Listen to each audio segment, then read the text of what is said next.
ईश्वर अल्लाह तेरो नाम, सबको सन्मति दे भगवान। ईश्वर अल्लाह तेरो नाम, सबको सन्मति दे भगवान। हाँ, मेरे साथियों से निवेदन है, जय श्री राम, जय श्री राम। इस गाने से आपको कोई भी, मुझे लगता है कि हर्ट होने की जरूरत नहीं है। अगर आप हर्ट हुए हैं उसके लिए मैं सॉरी कहना चाहती हूँ। रघुपति राघव राजा राम, इस भजन की एक लाइन है, ईश्वर अल्लाह तेरो नाम। अब ये लाइन गाने पर हंगामा हो गया है। हंगामा हुआ है बीजेपी के कार्यक्रम में, और इतना हुआ कि स्टेज से सिंगर को माफी मांगनी पड़ गई।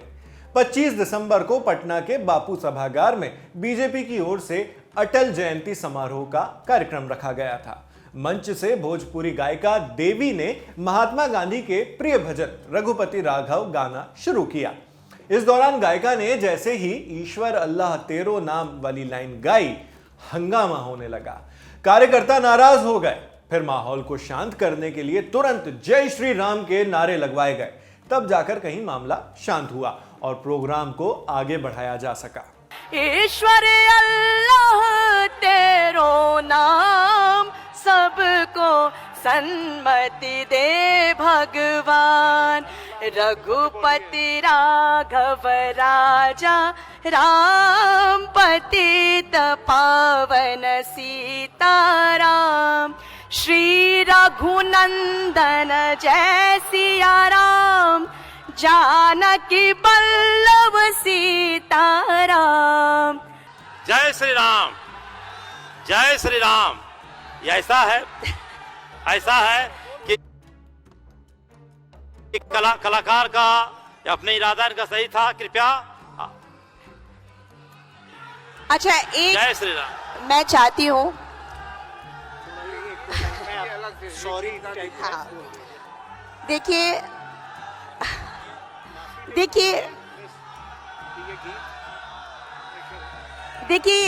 ये गीत राम जी के लिए मैंने गाया है।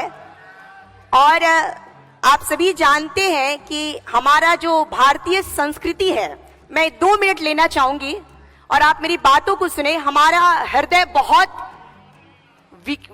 बड़ा है। इस दौरान कार्यकर्ताओं को शांत कराने के लिए पूर्व केंद्रीय मंत्री अश्विनी चौबे ने पहले माइक संभाला, फिर वो स्टेज से सिंगर देवी को हटाते हुए नजर आए। देवी को हटाकर अश्विनी चौबे ने खुद जय श्री राम का नारा लगवाया। जय श्री राम, जय श्री राम, जय श्री राम। अटल बिहारी वाजपेयी अमर रहे, अटल बिहारी वाजपेयी अमर रहे, मदन मोहन मालवीय अमर रहे, मदन मोहन मालवीय अमर रहे। मामले को शांत करने के लिए पहले मंच पर खड़े नेताओं ने सफाई दी कि सिंगर की मंशा किसी की भावना को आहत करने की नहीं थी। लेकिन जब कार्यकर्ता इस बात से संतुष्ट नहीं हुए तो सिंगर देवी ने खुद माफी मांगी और कहा कि उनका इरादा किसी की भावना को ठेस पहुंचाने का नहीं था। अंत में देवी ने दिवंगत लोक गायिका शारदा सिन्हा को याद करते हुए छठी मैया आई ना दुआरिया गाया और कार्यक्रम से चली गई। इस गाने से आपको कोई भी, मुझे लगता है कि हर्ट होने की जरूरत नहीं है। अगर आप हर्ट हुए हैं उसके लिए मैं सॉरी कहना चाहती हूँ। वैसे कार्यक्रम खत्म होने तक मामला सुलझ गया था, लेकिन जैसे ही इसका वीडियो वायरल हुआ, इस पर सियासत होने लगी। बीजेपी की सहयोगी जेडीयू ने कार्यक्रम में सिंगर के साथ हुए बर्ताव पर नाराजगी जाहिर की है। सीता की भूमि है बिहार, अयोध्या भगवान राम की भूमि। न जाने कौन वैसे अज्ञानी है जिनको राष्ट्रपिता महात्मा गांधी की ये उक्ति दिलो जान से स्वीकार नहीं होता है, जबकि भाजपा के संविधान में लिखा हुआ है गांधीवादी समाजवाद। तो कम से कम गांधीवादी समाजवाद का सम्मान करिए, तो राष्ट्रपिता का तो सम्मान करना ही चाहिए। बीजेपी के अपने सहयोगी तो इस घटना पर सवाल उठा ही रहे हैं। विपक्ष ने भी इसे लेकर बीजेपी के साथ आरएसएस को निशाने पर ले लिया।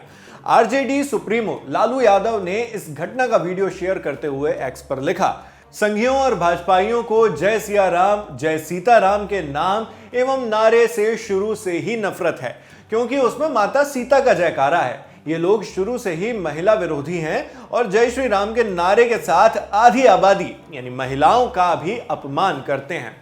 उन्होंने अपनी पोस्ट में आगे लिखा कि गायिका देवी ने कल कार्यक्रम में बापू के नाम पर निर्मित सभागार में बापू का भजन गाकर उसने सीताराम बोल दिया, तो भाजपाइयों ने माइक पर उससे माफी मंगवाई और माता सीता के जय सीताराम की बजाय जय श्री राम के नारे लगवाए। ये संघी सीता माता सहित महिलाओं का अपमान क्यों करते हैं?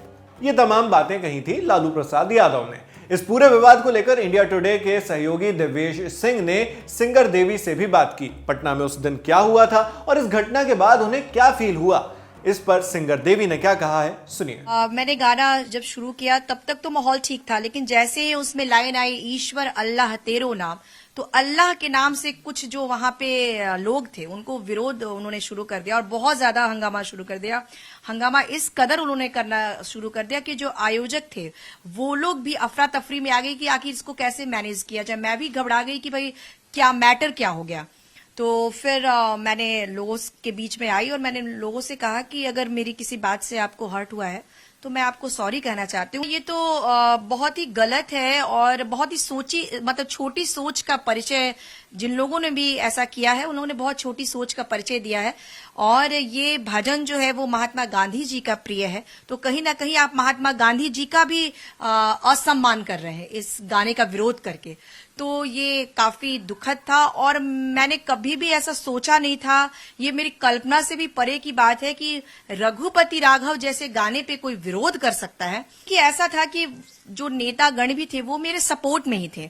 उन लोगों को ये लगा कि कहीं अगर देवी सॉरी नहीं बोलती हैं और हंगामा बिल्कुल बढ़ता चला जाएगा, तो मुझे ऐसा, क्योंकि मैं भी इसके लिए प्रिपेयर्ड नहीं थी, मुझे ऐसा लगा कि कुछ लोगों ने कहा कि ठीक है आप थोड़ा सॉरी बोल दीजिए।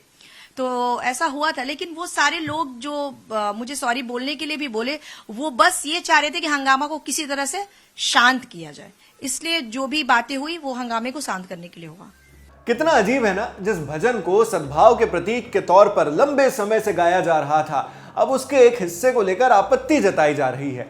पटना के बापू सभागार में सिंगर देवी के गाने का विरोध जिन लोगों ने किया था उसमें हिंदू पुत्र संगठन के अध्यक्ष नागेश सम्राट शामिल थे।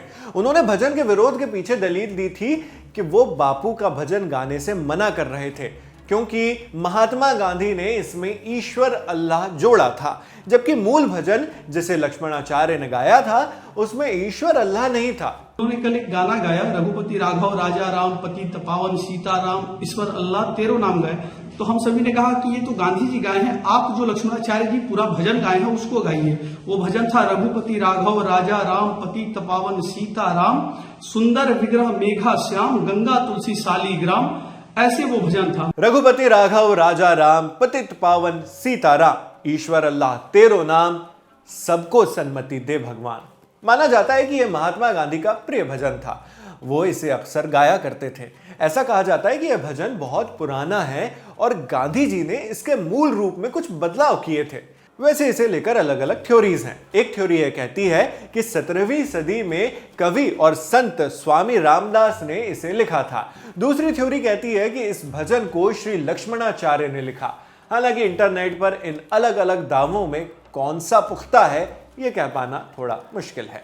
वैसे कहा जाता है कि जब महात्मा गांधी ने इस भजन को दांडी मार्च का समूह गान बनाया तो उन्होंने इसके शब्दों में थोड़ा बदलाव किया और पंथ निरपेक्षता की भावना को बढ़ाने के लिए मूल भजन में ईश्वर के साथ अल्लाह शब्द को जोड़ा। यह भजन वैसे फिल्मों में भी खूब इस्तेमाल किया गया है, लेकिन अब इस भजन को लेकर जिस तरह का विवाद हो रहा है उस पर आप क्या राय रखते हैं हमें कमेंट बॉक्स में लिखकर बताइएगा। आपके लिए ये तमाम जानकारी जुटाकर इस वीडियो की स्क्रिप्टिंग की थी हमारी साथी सुप्रिया ने। देखते रहिए दी लल्लन टॉप। शुक्रिया।